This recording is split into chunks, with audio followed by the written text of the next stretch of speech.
Vínculos de sombras. El pacto, la culpa y el espejo de la fe primero.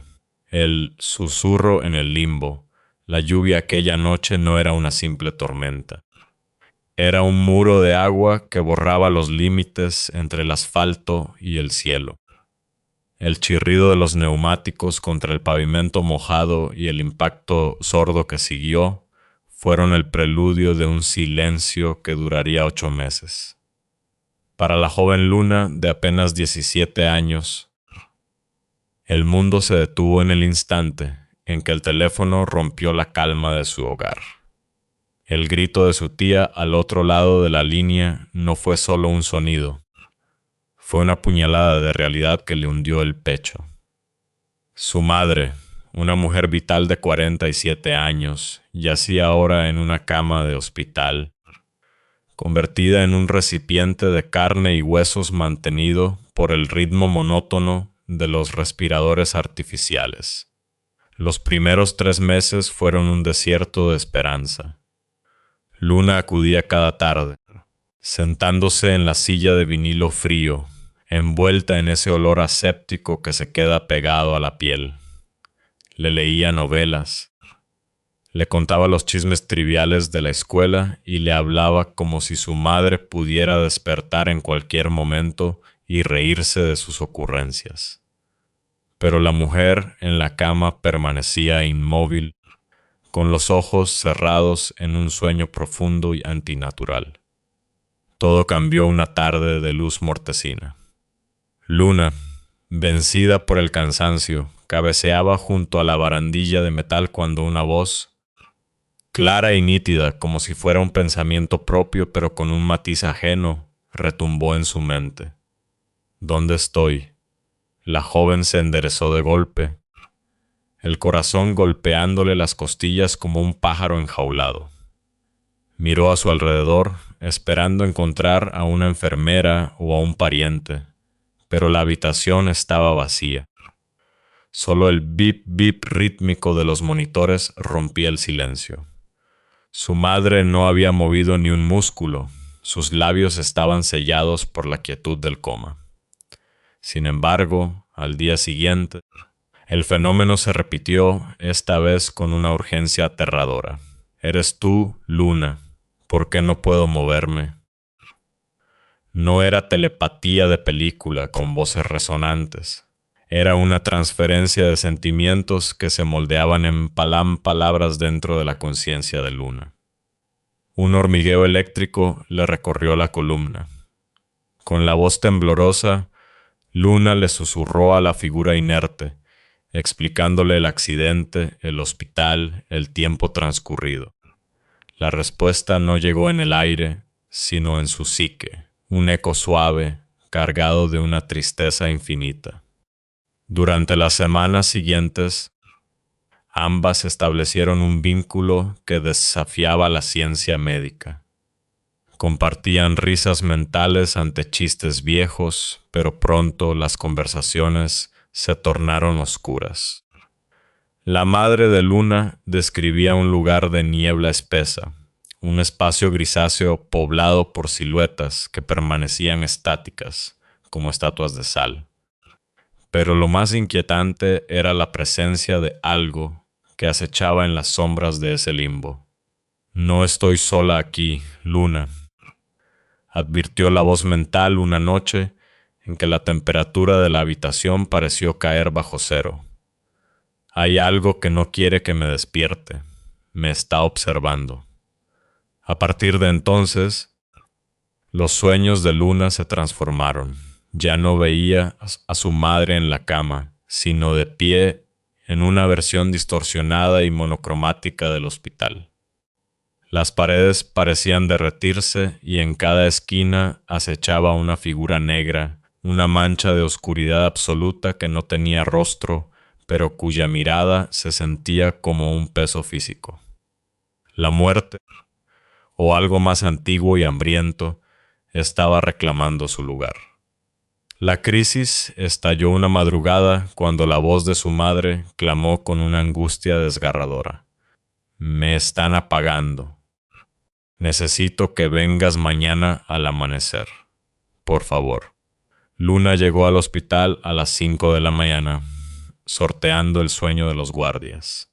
Se sentó junto a su madre, tomó su mano, fría y delgada, y le suplicó que luchara, que no se dejara arrastrar por aquella figura de los sueños.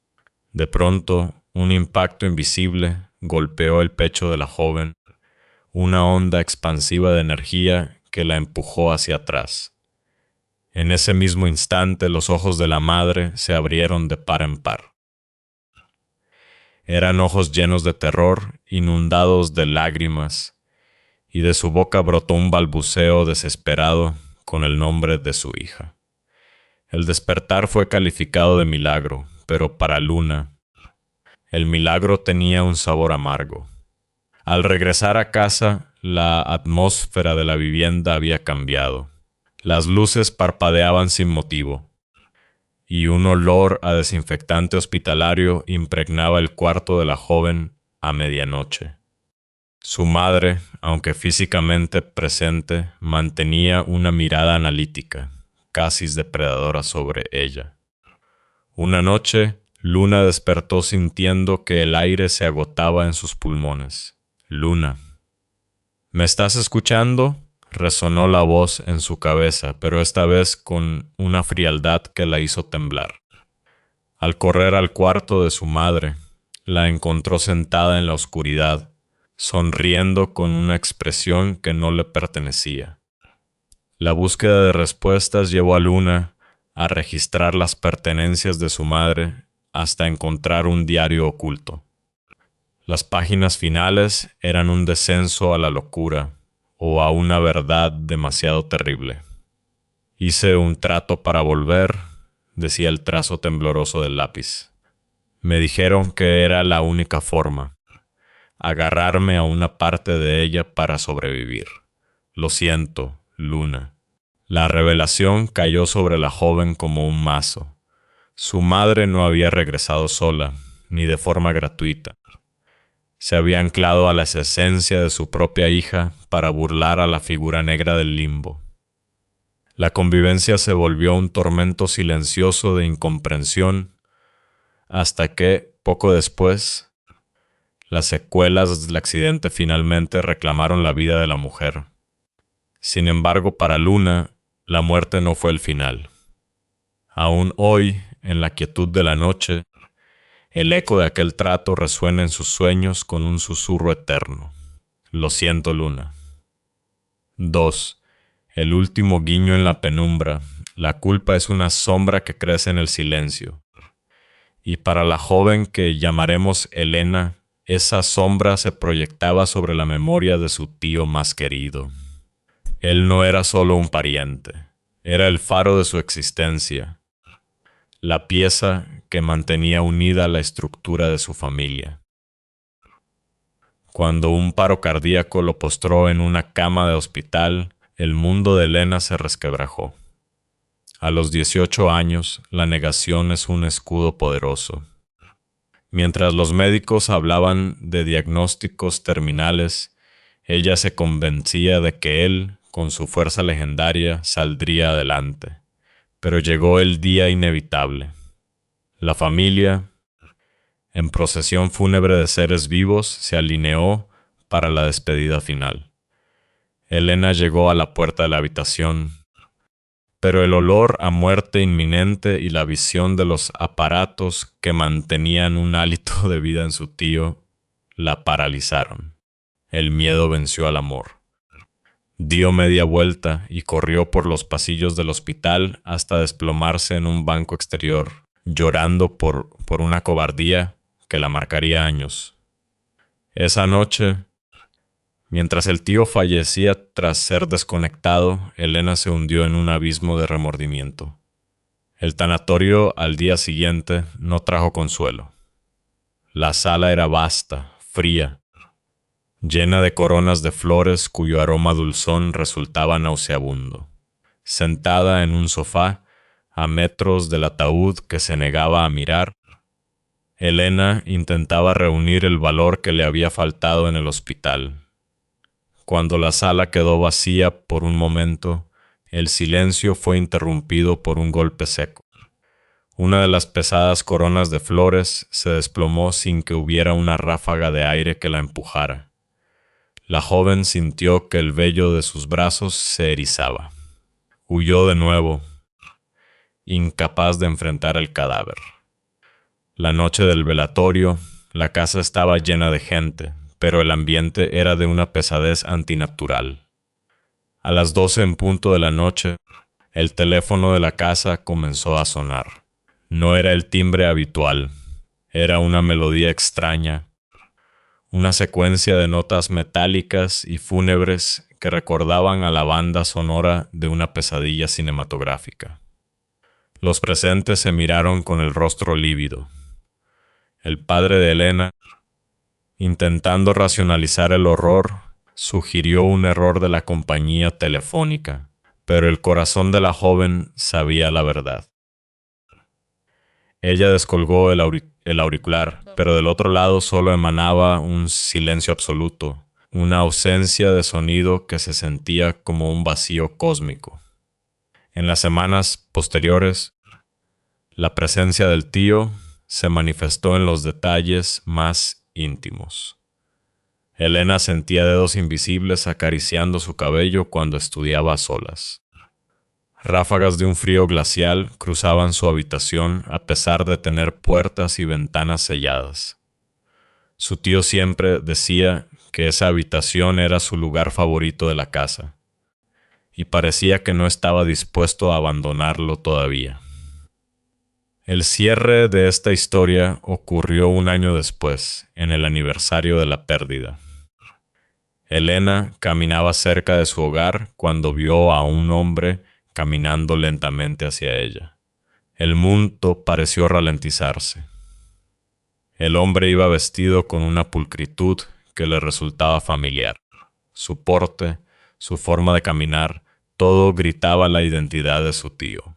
Al cruzarse, el hombre la miró fijamente y, con una chispa de picardía que solo él poseía, le guiñó un ojo.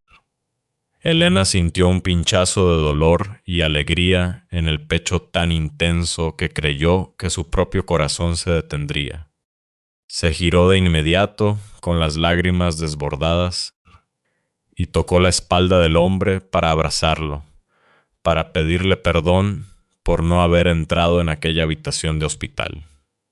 Pero cuando el individuo se dio la vuelta, el rostro del tío se había desvanecido. Era un desconocido total que la miró con desconcierto. Elena pidió disculpas, pero en su interior la tormenta de culpa se disipó. El aire frío desapareció de su cuarto y las caricias en su cabello cesaron. Aquel guiño en la calle fue la despedida que no pudo ocurrir entre paredes de hospital. Fue el perdón otorgado desde el otro lado, transformando el terror en una sonrisa melancólica que la acompañaría por el resto de su vida. 3. El reflejo que sonríe en el seminario. La fe no es solo una búsqueda de luz.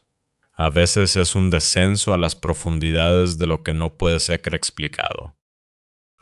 Matías, un joven que buscaba su destino en el sacerdocio, dio esta lección de la manera más cruda durante su segundo año en un antiguo seminario de muros de piedra y pasillos que devoraban el sonido. El edificio era una reliquia detenida en el tiempo.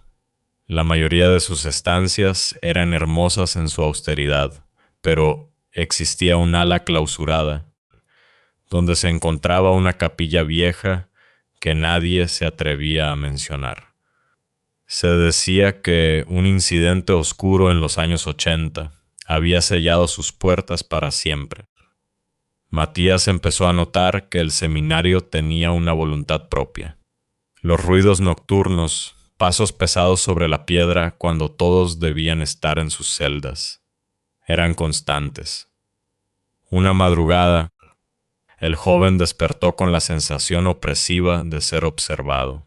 Al abrir los ojos, vio una figura de pie junto a su cama. No se movía.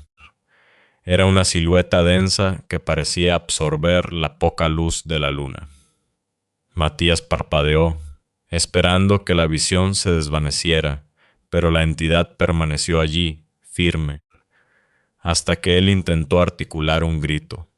Lo más aterrador no fue su propia experiencia, sino la de su compañero de cuarto, Darío. Una mañana, Darío le preguntó por qué se había quedado de pie frente al espejo del baño a mitad de la noche sin responder a sus llamadas. Matías sintió un frío gélido. Él nunca se había levantado de la cama. Fue entonces cuando los espejos del seminario se convirtieron en enemigos. Matías comenzó a notar un retraso en sus reflejos. Al pasar frente a un cristal, su imagen parecía quedarse quieta una fracción de segundo más, como si tuviera conciencia propia. En una ocasión, mientras se lavaba la cara, vio en el reflejo que su propia imagen le sonreía con una malicia inhumana, mientras su rostro real permanecía serio y cansado. La curiosidad, ese pecado que los seminaristas deben domar, llevó a Matías a la biblioteca del ala clausurada. Allí, entre legajos cubiertos de polvo, encontró un diario de 1986. Pertenecía a un antiguo seminarista que describía cómo la fe empezaba a mirar lo raro desde el otro lado del vidrio. El texto terminaba con una frase que le heló la sangre. Las oraciones no alcanzan cuando lo que está detrás del espejo quiere entrar. Impulsado por una necesidad de confrontar el horror, Matías se dirigió a la capilla vieja. El ambiente allí era sepulcral. El polvo bailaba en los pocos rayos de luz que atravesaban los vitrales sucios. Al acercarse al altar, escuchó un murmullo que no procedía del aire, sino del interior de su propio cráneo. Era una voz multiforme que pronunciaba su nombre. Al levantar la vista hacia el gran espejo situado tras el altar, Matías vio la marca de una mano humana, nítida y limpia, pero apoyada desde el interior del cristal. Detrás del vidrio, una sombra con túnica, idéntica en forma a Matías, pero con ojos que eran pozos de vacío, lo observaba. La entidad sonreía y presionaba el vidrio, haciendo que éste crujiera, como si la barrera entre ambos mundos fuera a estallar. Matías huyó del seminario poco después, abandonando sus estudios religiosos, pero el encuentro lo cambió para siempre. Investigaciones posteriores revelaron que el autor del diario se había quitado la vida en esa misma capilla tras ser tildado de loco. El alma del seminarista había quedado atrapada en la superficie reflectante, buscando un recipiente joven y lleno de fe para intentar volver. Aunque Matías realizó un ritual de liberación antes de partir, la cicatriz en su alma permanece. Hasta el día de hoy evita los espejos en la oscuridad. Sabe que en algún lugar, en el otro lado del vidrio, hay alguien que todavía lo observa, esperando que la fe vuelva a flaquear para reclamar lo que es suyo.